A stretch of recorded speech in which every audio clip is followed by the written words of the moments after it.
ಇವತ್ತು ಟೊಮೊಟೊ ರಸ ಹೇಗೆ ಮಾಡೋದು ಅಂತ ತೋರಿಸ್ಕೊಡ್ತಾ ಇದ್ದೀನಿ. ಇದು ತುಂಬ ಸುಲಭ ಮಾಡ್ಕೊಳ್ಳೋದಕ್ಕೆ, ತುಂಬ ಟೇಸ್ಟಿಯಾಗೂ ಬರುತ್ತೆ. ಖಂಡಿತ ಈ ಥರ ಒಂದ್ಸತಿ ಟ್ರೈ ಮಾಡಿ ನೋಡಿ, ನೀವೇ ಇಷ್ಟಪಟ್ಟು ಮಾಡ್ಕೊಂಡು ತಿಂತೀರಾ. ಒಂದೇ ಥರ ಟೊಮೊಟೊ ರಸ ಮಾಡೋಕ್ಕಿಂತ ಈ ಥರ ರುಬ್ಕೊಂಡು ಹೇಳ್ಕೊಡ್ತಾ ಇದ್ದೀನಿ, ಆ ಥರ ಮಾಡ್ಕೊಳ್ಳಿ, ತುಂಬ ಚೆನ್ನಾಗಿ ಬರುತ್ತೆ. ಈಗ ನಾನು ಮಿಕ್ಸಿ ಜಾರ್ಗೆ ಟೊಮೊಟೊನ ಸೇರಿಸ್ಕೊತಾ ಇದ್ದೀನಿ. ಒಂದು 3 ಟೊಮೊಟೊನ ಈ ಥರ ಕಟ್ ಮಾಡಿ ಸೇರಿಸ್ಕೊಳ್ಳಿ. ನೀವು ಆಪಲ್ ಟೊಮೊಟೊನಾದರೂ ತೊಗೊಳ್ಳಿ, ನಾಟಿ ಟೊಮೊಟೊನಾದರೂ ತೊಗೊಳ್ಳಿ. ಒಂದು 3 ಟೊಮೊಟೊ ತೊಗೊಳ್ಳಿ. ಇದಕ್ಕೇ 1 ಟೇಬಲ್ ಸ್ಪೂನ್ ಆಗೋಷ್ಟು ಧನಿಯಾ ಕಾಳನ್ನ ಸೇರಿಸ್ಕೊಂಡಿದ್ದೀನಿ. ಹಾಗೆ ಒಂದು ಅರ್ಧ ಟೇಬಲ್ ಸ್ಪೂನ್ ಆಗೋಷ್ಟು ಮೆಣಸನ್ನ ತೊಗೊಂಡಿದ್ದೀನಿ. ಇದಕ್ಕೇ ಜೀರಿಗೆನ ಹಾಕ್ಕೊತಾ ಇದ್ದೀನಿ, ಒಂದು ಅರ್ಧ ಟೇಬಲ್ ಸ್ಪೂನ್ ಆಗೋಷ್ಟು. ಹಾಗೆ ಬ್ಯಾಡಗೆ ಮೆಣಸಿನ್ಕಾಯಿನ ಹಾಕ್ಕೊತಾ ಇದ್ದೀನಿ. ಒಂದು 7-8 ಬ್ಯಾಡಗೆ ಮೆಣಸಿನ್ಕಾಯಿನ ಸೇರಿಸ್ಕೊಳ್ಳಿ. ಒಂದು ಸ್ವಲ್ಪ ಹುಣಸೆಹಣ್ಣ ಸೇರಿಸ್ಕೊತಾ ಇದ್ದೀನಿ. ಈಗ ಇದನ್ನು ನೀರು ಹಾಕ್ತೀರಾ, ನುಣ್ಣಗೆ ರುಬ್ಕೊಬರೋಣ. ನೋಡಿ, ಇಲ್ಲಿ ಪಾತ್ರೆನ ಕಾಯಕ್ಕೆ ಇಟ್ಕೊಂಡಿದ್ದೆ. ಅದಕ್ಕೇ ಒಂದು 2 ಟೇಬಲ್ ಸ್ಪೂನ್ ಆಗೋಷ್ಟು ಎಣ್ಣೆನ ಸೇರಿಸ್ಕೊತಾ ಇದ್ದೀನಿ. ನೋಡಿ, ಎಣ್ಣೆ ಕಾಯ್ತಾ ಇದೆ. ಇದಕ್ಕೇ ಸಾಸಿವೆನ ಸೇರಿಸ್ಕೊತಾ ಇದ್ದೀನಿ, ಒಂದು ಅರ್ಧ ಟೇಬಲ್ ಸ್ಪೂನ್ ಆಗೋಷ್ಟು. ಹಾಗೆ ಜೀರಿಗೆನ ಸೇರಿಸ್ಕೊತಾ ಇದ್ದೀನಿ, ಒಂದು ಅರ್ಧ ಟೇಬಲ್ ಸ್ಪೂನ್ ಆಗೋಷ್ಟು. ಒಂದು ಸ್ವಲ್ಪ ಕರಿಬೇವನ್ನ ಹಾಕ್ಕೊತಾ ಇದ್ದೀನಿ. ಹಾಗೆ ಜಜ್ಜಿರೋ ಬೆಳ್ಳುಳ್ಳಿನ ಸೇರಿಸ್ಕೊತಾ ಇದ್ದೀನಿ. ಹೀಗೆಲ್ಲ ಚೆನ್ನಾಗಿ ಫ್ರೈ ಮಾಡ್ಕೊಳ್ಳೋಣ.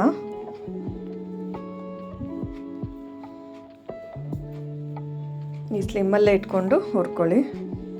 ಈಗ ಒಂದು ಸ್ವಲ್ಪ ಹಿಂಗನ್ನು ಹಾಕ್ಕೊತಾ ಇದ್ದೀನಿ. ಒಂದು ಚಿಕ್ಕ ಟೊಮೊಟೊನ ಈ ಥರ ಸಣ್ಣಗೆ ಕಟ್ ಮಾಡಿ ಸೇರಿಸ್ಕೊತಾ ಇದ್ದೀನಿ. ನಾವು ಆಲ್ರೆಡಿ ರುಬ್ಬಕ್ಕೂ ಹಾಕ್ಕೊಂಡಿದ್ದೀವಿ. ಈಗ ಒಗ್ಗರಣೆಗೂ ಒಂದು ಚಿಕ್ಕ ಟೊಮೊಟೊನ ಹಾಕ್ಕೊಳ್ಳಿ, ಅವಾಗ ಟೇಸ್ಟೂ ಚೆನ್ನಾಗಿ ಬರುತ್ತೆ. ಈಗ ಉಪ್ಪನ್ನು ಸೇರಿಸ್ಕೊತಾ ಇದ್ದೀನಿ.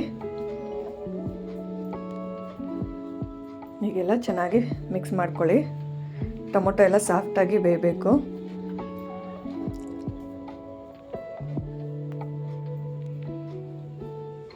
ನೋಡಿ, ಈಗ ಟೊಮೊಟೊ ಎಲ್ಲ ಸಾಫ್ಟಾಗಿ ಬೇಯ್ತಾ ಇದೆ. ಸೆಂಟ್ರಲ್ಲಿ ಒಂದೊಂದು ಸತಿ ಮಿಕ್ಸ್ ಮಾಡ್ಕೊಳ್ಳಿ, ತಳ ಹಿಡಿದಿರಂಗೆ.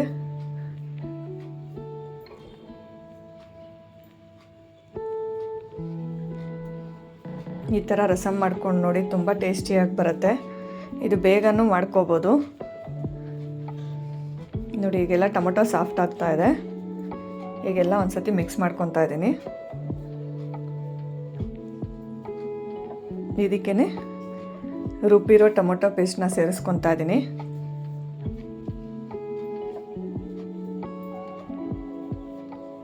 ನೋಡಿ, ಈಗೆಲ್ಲ ಒಂದು ಸತಿ ಮಿಕ್ಸ್ ಮಾಡ್ಕೊತಾ ಇದ್ದೀನಿ.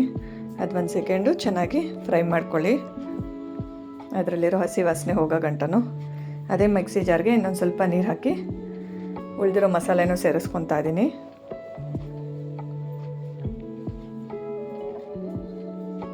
ಈಗ ನೋಡಿ, ನಿಮ್ಗೆ ಎಷ್ಟು ನೀರು ಬೇಕೋ ಅಷ್ಟು ನೋಡಿಕೊಂಡು ಸೇರಿಸ್ಕೊಳ್ಳಿ. ತೀರಾ ಗಟ್ಟಿಗೆ ಮಾಡ್ಕೊಳಕ್ಕೆ ಹೋಗ್ಬೇಡಿ, ತೆಳ್ಳಗಿದ್ರೇ ಅನ್ನ ರಸಮ್ ಚೆನ್ನಾಗಿರೋದು. ನೋಡಿ, ಈಗ ನಾನು ನೀರನ್ನ ಜಾಸ್ತಿನೇ ಸೇರಿಸ್ಕೊತಾ ಇದ್ದೀನಿ. ನೋಡಿ, ಈ ಅದಕ್ಕಿದ್ರೆ ಸಾಕಾಗತ್ತೆ. ಈಗ ಚೆನ್ನಾಗಿ ಒಂದು 2 ನಿಮಿಷಗಳ ಕಾಲ ಕುದಿಯಕ್ಕೆ ಬಿಡೋಣ. ನೋಡಿ, ಚೆನ್ನಾಗಿ ಕುದೀತಾ ಇದೆ. ಇದಕ್ಕೇ ಒಂದು ಸ್ವಲ್ಪ ಬೆಲ್ಲನ ಸೇರಿಸ್ಕೊತಾ ಇದ್ದೀನಿ. ಈಗ ಬೆಲ್ಲ ಒಂಚೂರು ಕರಗಲಿ, ಅಲ್ಲಿ ಗಂಟನೂ ಮಿಕ್ಸ್ ಮಾಡ್ಕೊತಾ ಇರಿ.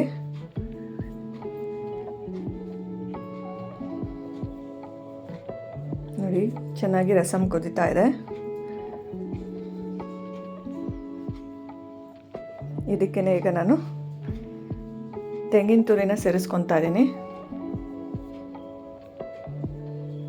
ಹಾಗೆ ಒಂದು ಸ್ವಲ್ಪ ಕೊತ್ತಂಬರಿನ ಸೇರಿಸ್ಕೊತಾ ಇದ್ದೀನಿ. ನೋಡಿದ್ರಲ್ಲ, ತುಂಬ ಸುಲಭವಾಗಿ ಮಾಡ್ಕೋಬೋದು. ಖಂಡಿತ ಒಂದು ಸತಿ ಟ್ರೈ ಮಾಡಿ ನೋಡಿ. ಇದೇ ಥರ ಸಿಂಪಲ್ ರೆಸಿಪಿಗಾಗಿ ನನ್ನ ಚಾನಲ್ನ ಸಬ್ಸ್ಕ್ರೈಬ್ ಮಾಡ್ಕೊಳ್ಳಿ.